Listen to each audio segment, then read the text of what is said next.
அனைத்து தமிழ் மக்களுக்கும் கணேசன் பணிவான வணக்கம். ஸோ வாங்க ஃப்ரெண்ட்ஸ், மார்க்கெட் பற்றி டிஸ்கஸ் பண்ணலாம். ஸோ இன்னைக்கு கொஞ்சம் பரவாயில்ல ரெக்கவரி. ஆனால் பார்த்தீங்கன்னா நேற்று நம்ம நினைச்ச மாதிரி தான் நடந்திருக்கு. அதாவது லோவை பிரேக் பண்ணால் ஒரு நிஃப்டி 50 எல்லாம் பார்த்தீங்கன்னா ஒரு 22,800. அப்புறம் பார்த்தீங்கன்னா பேங்க் நிஃப்டியாக இருக்கட்டும். ஸோ பேங்க் நிஃப்டி நேற்றே கூட ஒரு சப்போர்ட் ட்ரா பண்ணி காட்டினேன் 48,921 அப்படின்னு. ஸோ எக்ஸாக்டாக அதை டச் பண்ணிட்டு ஒரு சப்போர்ட் எடுத்துட்டு ஒரு ஹேமர் கேண்டில் மாதிரி ஃபார்ம் ஆயிருக்கு. ஸோ இது கண்டினியூஸாக ஹை வருமா அப்படிங்கிறத நம்ம பார்க்கலாம். ஸோ அதாவது பார்த்தீங்கன்னா வெறும் ஒரு ஒரு ட்ரேடிங் செஷன்ல ஸோ மார்க்கெட் கேபிட்டல் பார்த்தீங்கன்னா கிட்டத்தட்ட 24 லட்சம் கோடி ரூபாய் இழப்பு நடந்திருக்கு. ஸோ அது எதுக்காகன்னு சொல்லிட்டு ஸோ நேற்றே நம்ம டிஸ்கஸ் பண்ணியிருந்தோம். பெரும்பாலான mid cap and small cap பங்குகள் ரொம்பவே பார்த்தீங்கன்னா இறங்கி இருக்கு. ஸோ இதனால நிறைய இன்வெஸ்டர்ஸ் குழப்பத்துல தான் இருக்காங்க.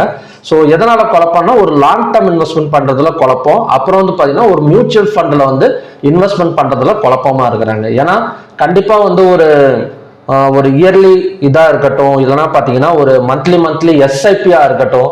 ஸோ கண்டிப்பா அதோட ஆப்ல போயிட்டு நம்ம எல்லாம் ரிசல்ட்ஸ் பார்ப்போம். எத்தனை பர்சன்டேஜ் லாஸ்ட் இயர் இந்த மியூச்சுவல் ஃபண்ட்ஸ் கொடுத்துருக்கு.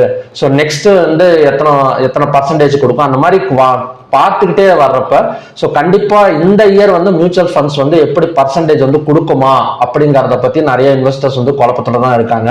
ஸோ கண்டிப்பா அதுக்கான ஒரு பிளானிங் கண்டிப்பா வச்சிருப்பாங்க. அதோட ஃபண்ட்ஸ் மேனேஜர், அதாவது மியூச்சுவல் ஃபண்ட்ஸ்னா சும்மா கிடையாது, நிறைய ஒரு கிட்டத்தட்ட ஒரு 30,000-40,000 கோடியை வச்சு அவங்க ரன் பண்ணிட்டு இருக்கனால ஸோ கண்டிப்பா எந்த ஒரு பிளானுமே இல்லாம அவங்க இது பண்ண மாட்டாங்க. Mid cap small cap stocks ரொம்ப இறங்கி இருக்கு. ஸோ கண்டிப்பா கிட்டத்தட்ட நிஃப்டி மிட் கேப் எல்லாம் பார்த்தீங்கன்னா ரொம்ப இறங்கி இருக்கு. ஸ்மால் கேப், அதுக்கப்புறம் ஃபின் நிஃப்டி எல்லாமே கொஞ்சம் நல்ல ஒரு டவுன் தான். ஸோ இருந்தாலும் கூட ரெக்கவரி ஆயிடும். ஸோ என்னதான் பங்கு சந்தை ஒரு சில நியூஸ்ல எல்லாம் இறங்கினா கூட ஸோ மறுபடியுமே ரெக்கவரி ஆயிட்டு மேலதான் வரும். ஸோ பங்கு சந்தைங்கிறது ஒரே கேண்டில் கிடையாது, ஒரே நேர் கேண்டில் கீழே இறங்கும் கிடையாது.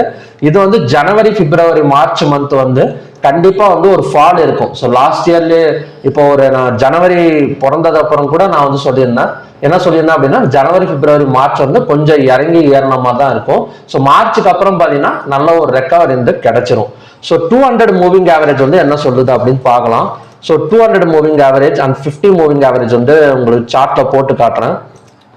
ஸோ அது மட்டும் இல்லாம 200 மூவிங் ஆவரேஜ் டச் பண்ணா ஸோ கொஞ்சம் கான்சன்ட்ரேஷன் எடுத்துட்டு ஸோ மறுபடியும் 200 மூவிங் ஆவரேஜை கிராஸ் பண்ணா ஸோ மார்க்கெட் மேலே வரதுக்கான சான்சஸ் இருக்கு. ஸோ உங்களுக்கு உதாரணம் நிஃப்டிலேயே காட்டுறோம் பாருங்களேன்.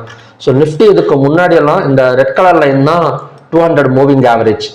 இந்த ரெட் கலர் லைனை டச் பண்ணது எப்போ டச் பண்ணது அப்படின்னா கிட்டத்தட்ட நவம்பர் மந்த் 2024. ஸோ ரெக்கவரி ஆயிடுச்சு. கிட்டத்தட்ட ஒரு 23,614 இருந்து 24,800 ஒரு 1000 பாயிண்ட்ஸ் பக்கம் ரெக்கவரி ஆனது.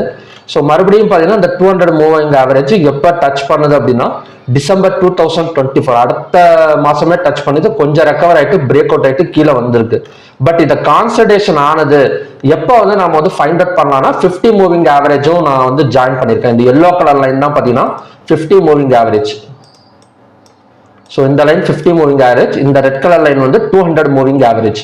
ஸோ இந்த 50 மூவிங் ஆவரேஜை பிரேக் அவுட் பண்ணிட்டு கேண்டில்ஸ் க்ளோஸ் வச்சா ஸோ கண்டினியூஸா மேலே வரதுக்கான சான்சஸ் இருக்கு. பட் நெகட்டிவ் நியூஸஸ் ரொம்ப வந்துட்டு இருக்கு. நான் ஆல்ரெடி சொன்ன மாதிரி தான் இப்போ ட்ரம்ப் பார்த்தீங்கன்னா ஒரு ஸ்டீலுக்கு அலுமினியத்தும் பார்த்தீங்கன்னா ஒரு டாரிஃப் ஒரு கட்டணம் மாதிரி போட்டிருக்கிறாரு. அது ஒரு நெகட்டிவ் நியூஸ். அது மட்டும் இல்லாமல் தொடர்ந்து எஃப்ஐஎஸ் செல்லிங் பண்ணிக்கிட்டே இருக்கிறாங்க. அது மட்டும் இல்லாம யூஎஸ் டாலருக்கு எதிரான ஒரு இந்திய ரூபாய் மதிப்பு ரொம்ப வேகமா குறைஞ்சிட்டு இருக்கு. இன்னைக்கு பரவாயில்ல, இன்னைக்கு கொஞ்சம் ரெக்கவரி ஆயிருக்கு.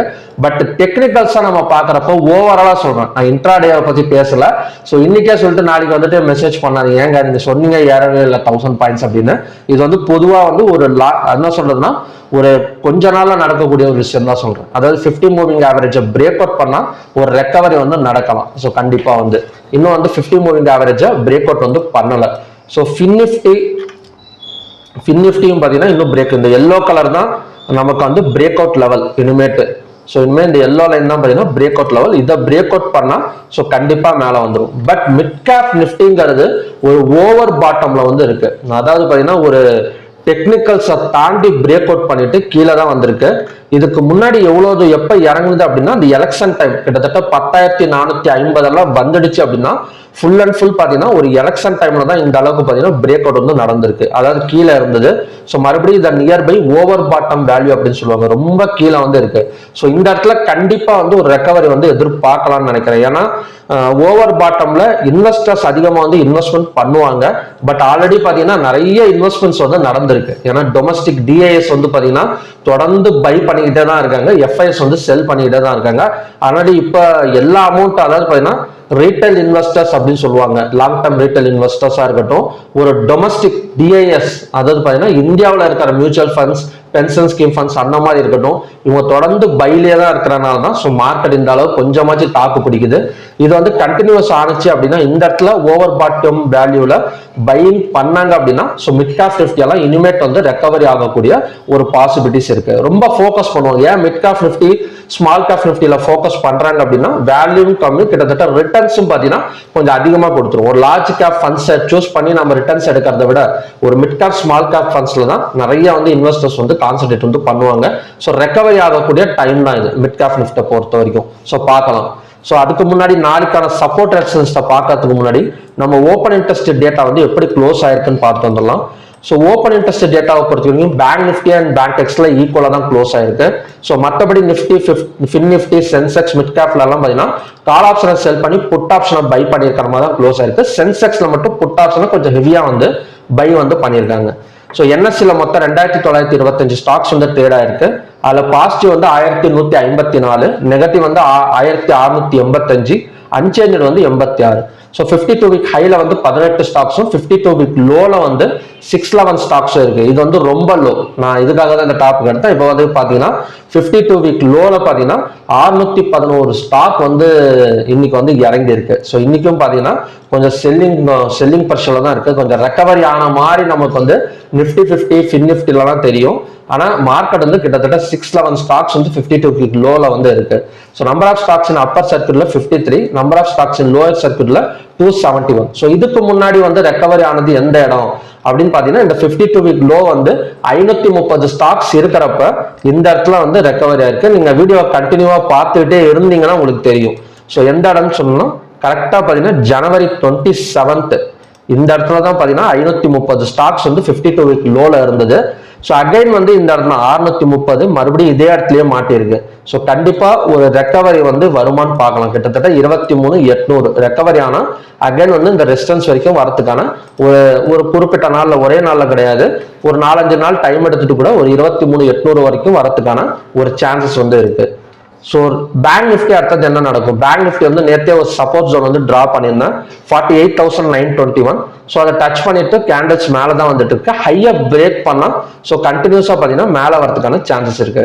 ஸோ அதோட அடுத்த ரெசிஸ்டன்ஸ் என்னவா இருக்கும் அப்படின்னா கண்டிப்பா வந்து இந்த இடம் தான். ஸோ உங்களுக்கு டிரா பண்ணி காட்டுறோம் பாருங்க. ஸோ அடுத்த ரெசிஸ்டன்ஸ் வந்து இந்த இடம்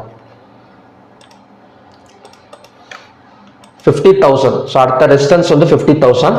ஸோ ஹையா பிரேக் பண்ணா நம்ம பை சைடு வந்து ஃபோக்கஸ் பண்ணலாம். ஏன்னா நல்ல ஒரு சப்போர்ட் எடுத்துட்டு தான் மேலே வந்துட்டு இருக்கு. ஸோ ஹை ரெசிஸ்டன்ஸ் வந்து 50,000. ஸோ 50,000 போன உடனே பார்த்தீங்கன்னா நம்ம செல்லிங் வந்து ஃபோக்கஸ் பண்ற மாதிரி இருக்கும். ஸோ நெக்ஸ்ட் வந்து நிஃப்டி. ஸோ நிஃப்டி நான் இப்போதான் சொன்னேன். ஸோ ஆல்ரெடி பார்த்தீங்கன்னா எந்த இடத்துல வந்து 530 52 வீக் லோல இருந்த ஸ்டாக்ஸ் எல்லாம் ரெக்கவரி எடுத்துட்டு மேலே வந்ததோ ஸோ அதே இடத்துல பார்த்தீங்கன்னா இன்னைக்கு வந்து சப்போர்ட் எடுத்திருக்கு. கிட்டத்தட்ட 611 ஸ்டாக்ஸ் 52 வீக் லோல இருக்கு. ஸோ கண்டிப்பா ஹையா பிரேக் பண்ணா ஸோ இதுவுமே பார்த்தீங்கன்னா ரெக்கவரி எடுக்கிறதுக்கு சான்சஸ் இருக்கு. ஸோ ஃபின் நிஃப்டியா இருக்கட்டும், மிட் கேப் நிஃப்டி எல்லாமே, மிட் கேப் நிஃப்டி மட்டும் தான் கொஞ்சம் டவுட்டு. ஸோ அதை நம்ம நாளைக்கு பார்க்கலாம், இன்னொரு கேண்டல்ஸ் ஃபார்ம் ஆகட்டும். ஸோ ஆனால் ஓவர் பாட்டம் வேல்யூங்கிறனால ஸோ கண்டிப்பா அது ரெக்கவரி தான் எடுக்கும். ஒரு நாள் மட்டும் பார்த்துட்டு நான் வந்து சொல்றேன் என்ன மாதிரி அப்படின்னு. ஸோ சென்செக்ஸ் ரெக்கவரி தான். ஸோ பேங்க் எக்ஸை பொறுத்த வரைக்கும் எல்லாமே பார்த்தீங்கன்னா நல்ல ஒரு பையர்ஸ் கொண்டு வந்து நல்ல ஒரு இடத்துல கண்டிப்பா வந்து ஒரு என்ன சொல்றதுன்னா நல்ல லோல வந்து பை பண்ண ஆரம்பிச்சிருக்காங்க. ஸோ ஹையா பிரேக் பண்ண அடுத்தடுத்து பார்த்தீங்கன்னா மேலே வரதுக்கு தான் சான்சஸ் இருக்கு. ஸோ ரெசிஸ்டன்ஸ் வந்து எந்த மாதிரி போடலாம் அப்படின்னு சொல்லி பேங்க் நிஃப்டி பொறுத்த வரைக்கும் 50,000. ஸோ நிஃப்டியை பொறுத்த வரைக்கும் இந்த இடத்துல தான் ரெசிஸ்டன்ஸ் இருக்கு. ஸோ பார்த்தீங்கன்னா தெரியும் இந்த கேண்டில் தான் 23,400. ஸோ ஃபின் நிஃப்டியை பொறுத்த வரைக்கும் ரெசிஸ்டன்ஸ் வேணாம். இப்போதைக்கு வந்து ஹையா பிரேக் பண்ணா மட்டும் நாம வந்து பை சைடு வந்து ஃபோக்கஸ் பண்ணலாம். இப்போதைக்கு ரெசிஸ்டன்ஸ் இல்லை. மிட் கேப் நிஃப்டி நாளைக்கு ஒரு நாள் பார்த்துட்டு நம்ம பார்த்துக்கலாம். ஸோ சென்செக்ஸை பொறுத்த வரைக்கும் அடுத்த ரெசிஸ்டன்ஸ் வந்து இந்த இடம். ஸோ இந்த கேண்டில் 76,995. ஸோ பேங்க் எக்ஸை பொறுத்த வரைக்கும் ரெசிஸ்டன்ஸ் தேவையில்லை. ஸோ கிட்டத்தட்ட 56,941 ரெசிஸ்டன்ஸ் ஆகனா ஆக்ட் ஆகும். ஆனால் கொஞ்சம் டைம் எடுத்துக்கும். நாளைக்கு ஒரு கிரீனிஷ் கேலர் கேண்டில் தான் நம்ம எக்ஸ்பெக்ட் பண்றோம். பட் அவ்வளோ தூரம் போகுமான்னு தெரியல. ஹையா பிரேக் பண்ணா மட்டும் கொஞ்சம் பை சைடு வந்து ஃபோக்கஸ் பண்ணிக்கலாம். ஸோ ஓகே ஃப்ரெண்ட்ஸ், இதுதான் பார்த்தீங்கன்னா நாளைக்கான கண்டிஷன்ஸ். ஸோ ஓவர் பாட்டம் வேல்யூல இருக்கனால ஸோ மிட் கேப் நிஃப்டியா இருக்கட்டும், மார்க்கெட்டா இருக்கட்டும், அது மட்டும் இல்லாமல் 611 ஸ்டாக்ஸ் வந்து 52 வீக் லோல வந்து இருக்கு. ஸோ கண்டிப்பா ரெக்கவரி எடுக்கிறதுக்கான ஒரு பாசிபிலிட்டிஸ் வந்து நாளைக்கு வந்து இருக்கு. ஸோ மறுபடியுமே பார்த்தீங்கன்னா நல்ல ப்ரெடிக்ஷன் வீடியோட நான் வந்து உங்களை மீட் பண்றேன். நன்றி, வணக்கம்.